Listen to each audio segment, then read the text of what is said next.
Hello, Aries, and welcome to a Timeless Justice for Aries reading where we discuss the topic of justice, however the conversation would like to be led. Bear in mind that I 7th read for two sister energies. I run both separate channels for them.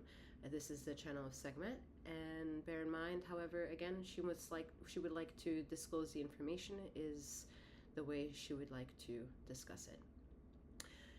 Keep in mind that I will honor delivering these insights to the highest vibrational honor bestowed upon me. However, you, the listener, might find that these energies come off as merciful and or even merciless, again, in true form.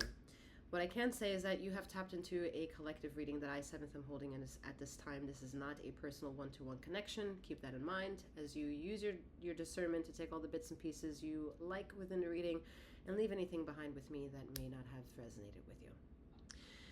As all my readings go, feminine and masculine energies are non-gender specific, okay? But however, femininity has femininity and masculinity, as well as masculinity having both femininity and masculinity. Whatever brings you here in any type of association you have a connection to the label of Aries and or the latter is also in true form to hearing out anything within this reading.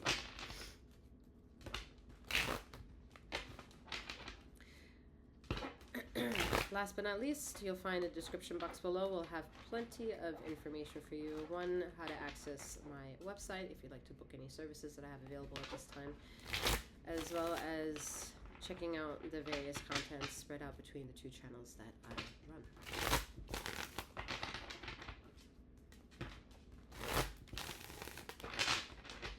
All right, Aries. I am 7th, aka Master 7th, that reads these energies for you. I'm a master healer that provides remote wellness, alignments, and tarot intuitive insights such as this. On to your Justice for Aries reading. I'm hearing watch your 6. Okay, watch your 6. Just watch your back. Watch people watching you. Don't be neurotic about it. However, if you feel secure in the trust of the message, heighten your awareness. All right, we're starting off with the Ace of Cups and the Two of Swords.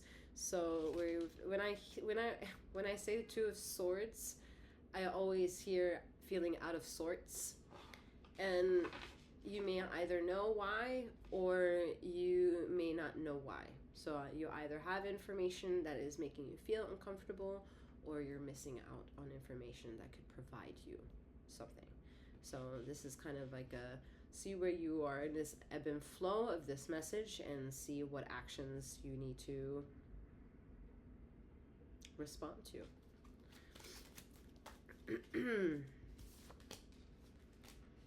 You're not someone who likes to take no very easily. You don't like to deal a long time with resistance. At the same time, you are someone who may never make a true disconnection and remain comfortable. However, that comfort is a lie because you're more actually battling with how to disconnect. And the fear of being alone, the fear of not getting mercy, not prevailing is what's keeping you maybe away from making a decision that may impact not only your current relationship with an individual or a time and place with something or someone, or the topic at hand that would bear the news of you said leaving. Aries is kind of known to kind of leave in the middle of the night, whatever that may mean. All right, you just kind of bounce out the door and someone may never hear from you again.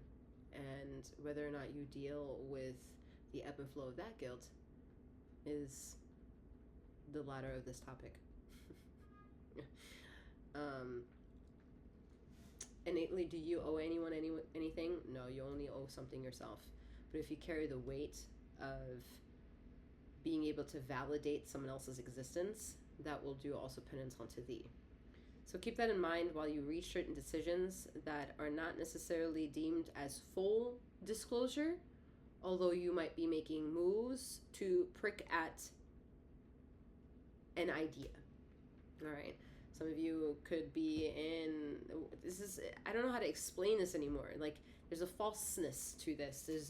There's a I don't want to break up. I don't want to get divorced. I don't want to say you want to. I just kidding. Fly you out to Tijuana. All right. Anyway.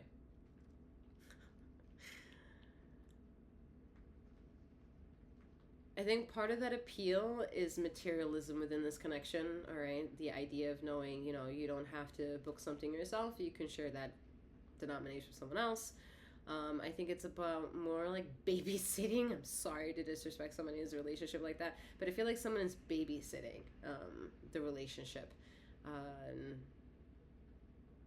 It's been emotionally disconnected for a long time, and it's hanging by a thread, and either one responsible, any party responsible to this thread not being either strong enough or needing to be disconnected are all afraid to make decisions, and that's a problem.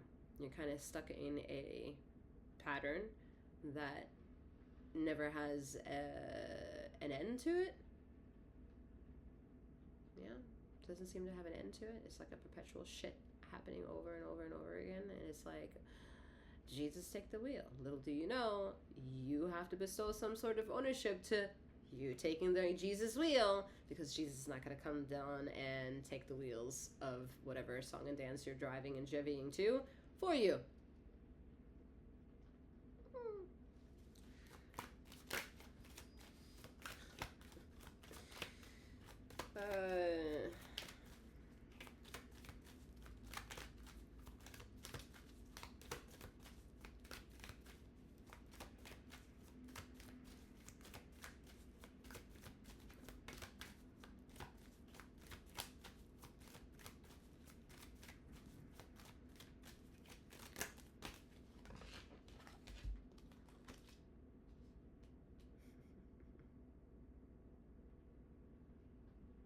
It's very hard for individuals to choose another chapter of life if the current chapter is filled with a lot. If it's satiated with a lot, it gives a lot of sensory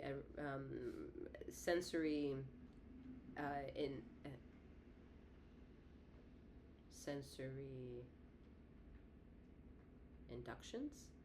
All right, you can reflect and remember that you and this person do this all the time, and you enjoy these things, right? These are little things of paying attention to the details of the relationship that make you remember as to why you are with this person. However, if the person has crossed your boundaries not once, not twice, not three times, what you think this is not a recurring pattern that is just going to keep going. And if you think that, or convince yourself or defend the situation that the pattern is stating that it will no longer expand maliciously, then we need to imply that it has to collapse. Because only then is there a true reform of a reset possible. Now, how does that look in a connection where none of y'all disconnected? Where is that challenge? Where is the challenge to recognize something that in order to truly convince the connection that maliciousness is not going to continue patterning it onto itself. Although you've been a witness to a pattern most likely morphing up because you've been a target. Not once, not twice, but more than. What do you think needs to happen logistically with the connection in order for the collapse to collapse and new to accrue? You need to be able to disconnect. You need to be able to disconnect both physically emotionally, spiritually. You need to let it go. Because if you don't let it go, you will never know the result of what was promised to never evolve more, or what was promised to reinstate and learn anew. Right? There's not many relationships out there where people can stay committed and work on these issues. Is it possible? Yes, because the braiding of 3 of responsibility can be done with 3 people. And the 3 people is not physical. It's more of you are a connection, the other situation is a connection, and you have 2. And then communication between the 2 is a whole entity of an existence. And that's what I'm claiming as the ambiguous 3rd person. Okay. That ambiguous connection is a fruitful or a remorseful flow of existence because 2 decided to morph energies together. However they're morphing together, all the energies around are going to be influenced by these 2 energies focusing their attention upon each other or being magnetized upon each other. So whomever, whatever is around to this reaction is going to be part of this dialogue, part of this awareness, part of this drama, part of this romance, part of this entertainment. However, again, what's the question?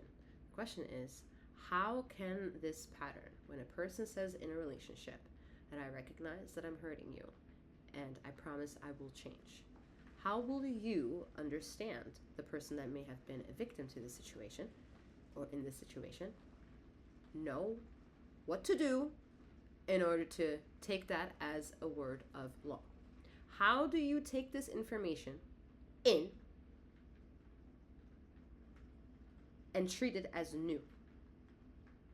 You accept and you remove thyself. Because if that person has to collapse with the reality that they know, they have to collapse totally on their own. They have to rebuild on their own. Because in the world of what makes their universe, their whole universe is comprised of that pattern. And if in that pattern and in meeting you within that pattern, they're telling you, I want to change, the only fucking way they can change, and you being a witness to that, and you being a possible contender to the evolution of that, needs to be removed from this problem, isolated variable of an issue, 180 degree, taken away, and left in a stage of purgatory, as this other variable is going through the collapse, because the collapse has to be rebuilt again. And apparently, the person said that they would, and they will, and they want to, because they love you. So, if that love is strong, ladies and gentlemen, all those in between and beyond, remove yourself from the situation, and that love is going to come trickling, finesse, mystify all the particles to reintroduce itself nice and safely and deliciously and mysteriously in that of which it has said, I am broken, I'm collapsed, I need this energy to rejuvenate and grow. If your love is that powerful, and that person that's collapsing is meant to recuperate within that energy, and you do not need to be around for that recuperation process. You do not need to be around for that therapy. You do not need to be around for that shit. And if you're someone who believes in fucking prayer, you better believe this shit. Alright, you better believe in this shit. If you're gonna gaslight situations, or you're gonna applaud situations, you're gonna love situations, say, I'm gonna pray for you, then you're admitting that apparently you're gonna take your time out, go to your, wherever you are in the bedroom, down on your knees, hands up, in the air, and be like, please. And you're saying, by doing that, that whatever powers that be, the blessings that make you be able to feel comfortably available to say the shit to someone, that will work. And because you're going to do that, or because you're implying to do that, or maybe you're just saying it, someone's supposed to feel security as they go home alone without you, right? You're not going over there and having a cup of tea and really trying to figure out what's wrong with them, right? You're not available for that. You're available for prayer. You know, maybe you have kids to feed, table to deck, like shit to do, and you don't have time for this person's problem. So all you're gonna do is gonna be like, I'm gonna pray for you. I'm gonna pray for you, boo. God's got you. God. So if that's all rings true, or you're an audience member of this flying around you a lot, then what I said before is true. You can totally remove yourself from a situation. And something is going to be out there to be like, I got you, boo-boo. You can collapse within me. It's fucking logical. All right, just a couple more. Let's get you going. All right, Justice for Aries. Nine of Pentacles.